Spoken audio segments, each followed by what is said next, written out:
Sometimes it's a third-party service that they will contract with, send them in there to monitor the operations. Sometimes it's an employee of the company will go in to do that. But a lot of times that is another tool in the toolbox that becomes eyes and ears on the ground, Yeah. specifically to understand what happens. And we did this multiple times, and we would then understand, when does a machine break? Okay, will the guy from that's responsible for fixing the furnace come and fix it? No, because he wasn't paid last time he came. Right. So then you got to go reach out to that guy, and you got to pay that guy so he can come and fix the furnace so you can get your parts.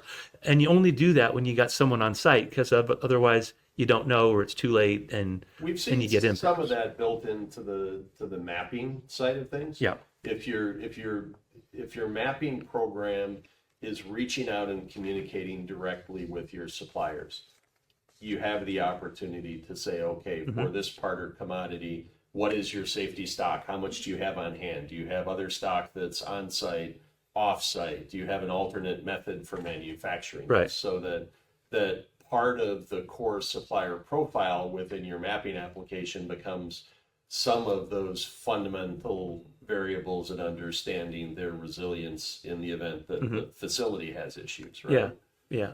There's two other points I wanted to make before we move on to the next slide, which is, the first one is this concept of what I would call a volunteer fire department.